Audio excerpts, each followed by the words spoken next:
The sun was just beginning to rise over the small town of Oak Creek. In a quiet house at the end of the street, Sarah was already awake. She wasn't waking up for a fun day of travel or a morning run. She was waking up because the laundry was waiting, the floors needed scrubbing, and the breakfast table had to be perfect. Sarah lived with her father, her stepmother Elena, and her stepsister Maya. Sarah's own mother had passed away when Sarah was a child.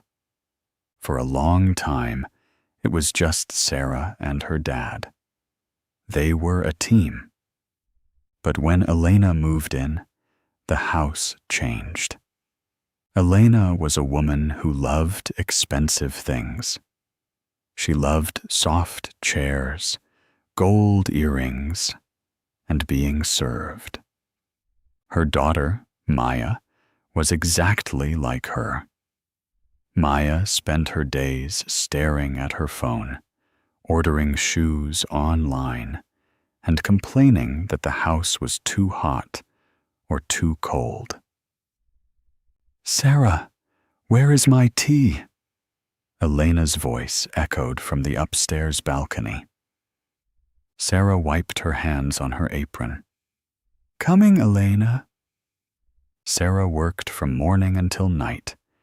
She carried heavy bags from the market. She cooked 3 meals a day. She even fixed the leaking pipes in the kitchen.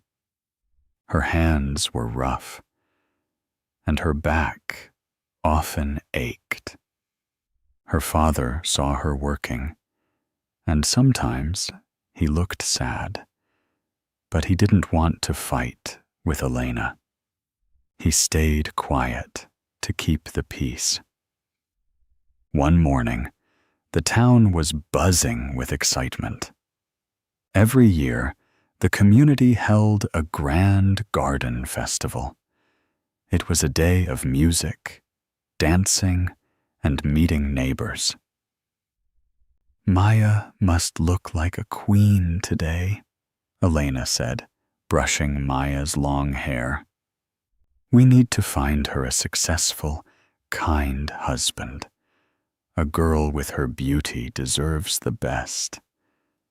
Sarah stood in the doorway. "Can I go too, Dad?" she asked softly. Her father looked up from his newspaper. "Of course, Sarah. You work so hard. You should enjoy the music."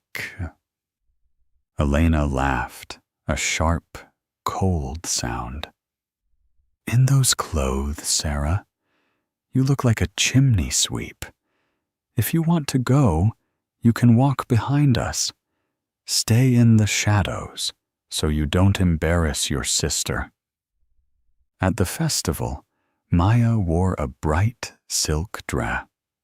She walked with her chin held high, but she looked bored. Sarah followed behind in a simple, faded cotton dress. She felt invisible. She watched people laughing and eating ice cream. She didn't feel jealous. She just felt lonely. Suddenly, Sarah tripped over a loose stone. She didn't fall, but she stumbled. A hand reached out to steady her arm. "Careful there," a voice said. Sarah looked up. It was a young man named Leo. He wasn't wearing a fancy suit. He had the hands of a gardener and a warm, honest smile. "Thank you," Sarah whispered, blushing. "I've seen you at the market," Leo said. "You're the girl who always helps the elderly lady with her groceries." "I'm Leo." "I'm Sarah." For a moment, the noise of the festival disappeared. Leo didn't look at her old shoes or her faded dress. He looked at her eyes. But before they could say more, Maya marched over. "Sarah, stop talking to strangers and carry my sweater," Maya snapped. She looked at Leo with a look of disgust and pulled Sarah away. The next day, Elena was frustrated. No one important talked to Maya at the festival. It's because the light was wrong. We are going to the evening dance tonight, but I have a plan. Elena looked at Sarah's simple beauty. She realized that even in old clothes, Sarah had a grace that Maya lacked. "Sarah, you will wear Maya's blue velvet gown tonight," Elena commanded. "And Maya, you will wear Sarah's old work clothes." "What? Why?" Maya screamed. "Because," Elena whispered, "if a man falls in love with a girl in rags, he truly loves her. But we will make sure they see Sarah first, and then we will reveal Maya's inner beauty." It was a strange, jealous plan. That night at the dance, Sarah felt like she was in a dream. The blue velvet felt like water against her skin. When she entered the hall, the room went quiet. She looked radiant. Leo was there, and his face lit up when he saw her. They danced for hours. Sarah told him about her love for books and her hope to one day have a garden of her own. Leo told her about his workshop and his dream of building furniture. He loved her spirit, not her dress. But the night ended in disaster.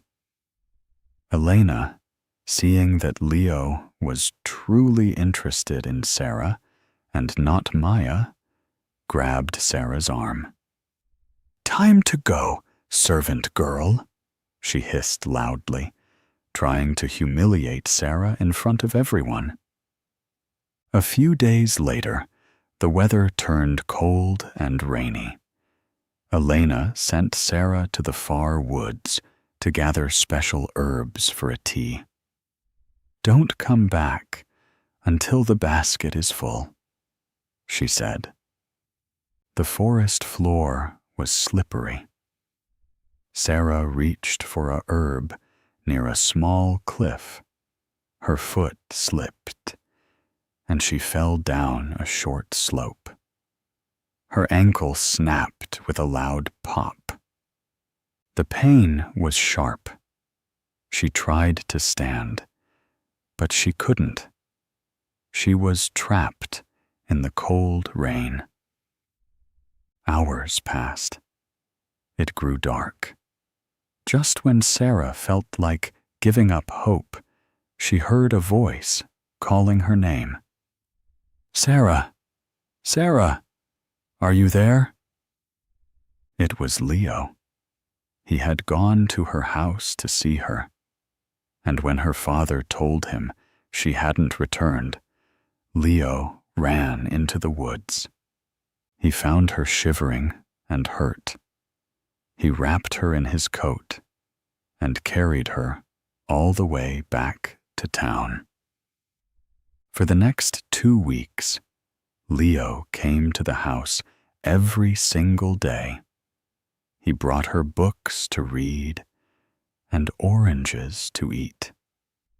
He sat with her father and talked for hours. Sarah's father finally woke up. Seeing Leo's devotion and Sarah's injury, he stood up to Elena. "No more," he said firmly. "Sarah is my daughter, not a slave. She will be treated with respect in this house, or you and Maya can find a house of your own." Elena and Maya were furious, but they stayed quiet. They realized they had lost their power. As Sarah healed, she and Leo grew closer. One evening, while sitting in the small garden Sarah had started, Leo took her hand. "Sarah, I don't care about velvet dresses or fancy festivals," he said. "I love the person who is kind when life is hard. I love the person who never gives up. Will you build a life with me?" With tears of joy, Sarah said yes. They had a wedding in the spring. It wasn't expensive, but it was filled with flowers and laughter. Sarah's father walked her down the aisle with a proud smile. Sarah realized that her hard years hadn't broken her. They had made her strong. She had found a man who saw her true heart, and she finally had a home where she was loved for exactly who she was.